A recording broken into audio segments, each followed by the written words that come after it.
Hey guys, today is Monday, April 12th, 2021, and I'm just doing another quick video going over Canada in general and how federal election might pan out based on this whole third wave COVID, and definitely slipping approval ratings for the Prime Minister when it comes to response to COVID as the pandemic rages on now for over a year.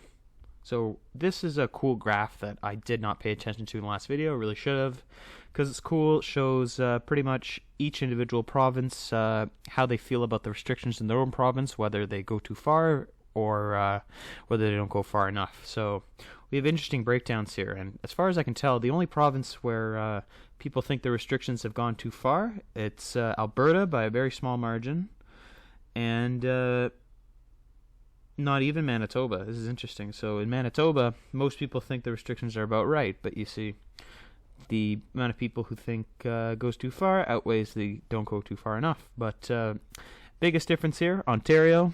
You can see here there's massive opinion here. This is really what's driving the opinion against Doug Ford, I think, is 61% of Ontarians, at least in this poll number here, think that the current restrictions don't go far enough, whereas 26% think they go too far. That's still a pretty significant split there. Atlantic Canada, they seem to be the most satisfied. 59% of people say that the restrictions are about right there. Okay, so I paid attention to this one here. This is kind of the same breakdown, just with less detail. This is Trudeau's approval rating, though, and you see here Trudeau at the start of the pandemic, he had 62% approval, and now that's down to 43% with 52% disapproval. And so I think most of this probably has to do with the vaccine rollout, because yes, the provinces are responsible for administering the vaccine, but obviously the first couple months we've been plagued with slow vaccine supply chain. Basically, the provinces have been unable to fully implement their programs as long as the vaccines have not been here. It's changed recently. We've gotten a lot of vaccines in recently, and they promise that more are coming. But of course, they say a lot's coming, but we'll see when they get here. Because at the same time, the U.S. sent us a bunch of vaccines, but those are the vaccines that effectively, they're the AstraZeneca ones. They're the ones that have a whole bunch of controversy right now. Anywho, I checked this a couple times past couple weeks. Liberals were ahead almost even more than this. This is a change as of yesterday here. So you see the Conservatives have tightened it up a bit. Liberals were going at least 6-7 points ahead of the Conservatives, but now Conservatives almost at 31, Liberals hanging at 36, so that's about a 5-point lead there.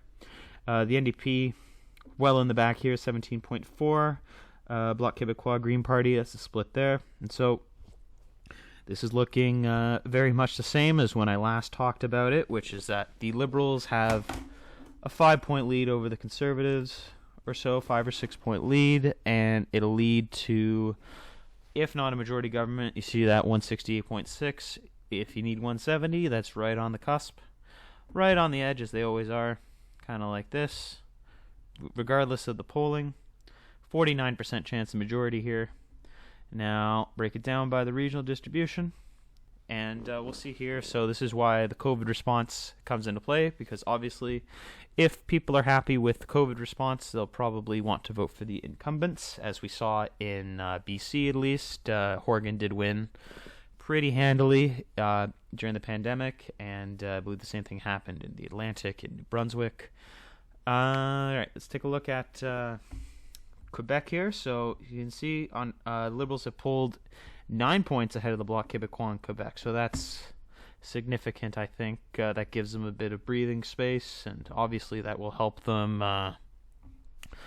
make up those seats that kind of make the difference between a minority and a majority government. Ontario, it's a 10-point spread. This was higher, I think, before, but it's come down to earth, I think. Basically, I would say pandemic related. BC, interesting one to look at right now. Conservatives and Liberals neck and neck, 30 and 31. NDP have gone down a bit to 26, and so this is an interesting one to keep an eye on, just because we know that BC supports all three parties, but we want to see can the NDP hold on, because provincially they're really, really strong, but of course provincial NDP and federal NDP do different things. There were a bunch of policy conferences this weekend. such as, let's see, pharmacare, basic income was a big thing for the Liberals. So, I think issues like these, depending on how they run them in the election, they can really eat into a lot of that NDP vote. Meanwhile, I don't know. This is another interesting thing too, Mark Carney. Maybe I'll make a video. I don't know if I have the patience to do a whole one about Mark Carney. But Mark Carney, basically, he worked... he was the head of the Bank of England for a long time. He's kind of been in the background of someone who could be a liberal, like a leadership figure in the Liberal Party. I would say he's kind of the Bill Morneau type liberal in the sense that he's clearly more economically focused. He gives the Liberals, obviously running huge deficits now. If Mark Carney were involved, he'd give them some legitimacy into their financial policies, I guess. But basically... he's Bill Morneau minus everything that kind of made Bill Morneau terrible in recent years. But we'll see what happens with Mark Carney if he chooses to run for the Liberals. If there's something that goes beyond that, I read an article that Mike Ignatieff was in a similar position about 12 years ago, where he was this popular outsider kind of character who would charm the Liberal Party, and they would basically tank the next election. So obviously, I think Trudeau is going to run the next election. Basically, the way that the convention panned out, it was an election-style speech that he gave. But, the question is, under these conditions, is it worth pulling the plug? Because nothing's really changed. They still had the chance of winning the most seats. Obviously, my scroll's broken there. But, Liberals, nothing has effectively changed for them. It might be worth their wait to hang on until more vaccines come out and skepticism is lowered, and perhaps we open up more in the summer. This latest move with the lockdowns in Ontario particularly has been quite disappointing, and I would say it's depressed both the Liberals and the Conservatives a little bit. But, we're going to have to wait a lot longer, obviously, to see if it makes a real difference. And election-wise, Liberals, I think, are putting a budget forward. We'll see.